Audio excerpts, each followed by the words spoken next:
നമ്മൾ ഒരു മനുഷ്യരെയോ ഒരു വസ്തുവിനെയോ ഒരു വൃക്ഷത്തെയോ കുറ്റപ്പെടുത്തുമ്പോൾ നല്ലോണം ഒന്ന് ആലോചിക്കണം. ശരിക്കൊന്ന് എന്താ പറയുക, ഇങ്ങനെ കണ്ണോടിച്ച് നോക്കണം. എന്നിട്ട് അവരെ കുറ്റം പറയുകയോ കുറ്റപ്പെടുത്തുകയോ ചെയ്യണം. നിങ്ങൾക്ക് എന്താണെന്ന് പിടികിട്ടിയോ ഞാൻ പറഞ്ഞത്? വരൂ, കാണിച്ചു തരാം.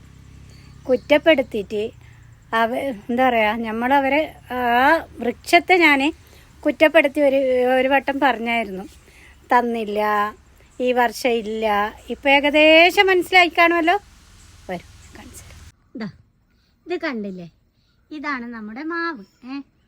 ഇതൊരേ രണ്ട് മാവുണ്ടായിരുന്നു. ഒരു മാവ് മൊത്തം എന്താ നമുക്ക് മാങ്ങയൊന്നും കിട്ടാനിട്ട് ഇങ്ങനെ കിളികളും വവ്വാലൊക്കെ കഴിച്ച് പോയി. പിന്നെ അത് അങ്ങനെ അത്ര വലിയ നല്ല മാങ്ങയൊന്നുമല്ല.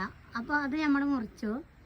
എന്നിട്ടിതാ ഇത് കഴിഞ്ഞ പ്രാവശ്യം ഞാൻ പറഞ്ഞു ഇതിന് മാങ്ങയൊന്നുമില്ല. പിന്നെ കഴിഞ്ഞ വട്ടം മാങ്ങ ഉണ്ടായിരുന്നു, ഈ വട്ടം ഒന്നുമില്ല.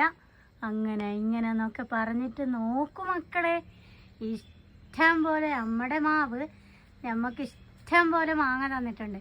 എന്തെന്ന് വെച്ചാൽ അന്നേരം ഞാൻ ഇവരെയൊന്നും കണ്ടില്ല. അന്നേരം കുഞ്ഞു കുഞ്ഞു മാങ്ങയായിരിക്കും, അതുകൊണ്ടായിരിക്കും എൻ്റെ കണ്ണിൽ പെടാതിരുന്നത്. ഇപ്പം നോക്കിക്കേ, ഇഷ്ടം പോലെ മാങ്ങയുണ്ട്. അൽഹംദുലില്ലാ, മാഷാ അല്ലാ, കണ്ണ് തട്ടാതിരിക്കട്ടെ എൻ്റെ തന്നെ. അപ്പം നമ്മൾ ഒരു വസ്തുവിനെയും ഒരു വൃക്ഷത്തെയും ഒരു മനുഷ്യരെയും എന്താ പറയുക, ഒന്നും അറിയാതെ കുറ്റപ്പെടുത്താൻ പാടില്ല. അപ്പോൾ ഓക്കേ, ബൈ.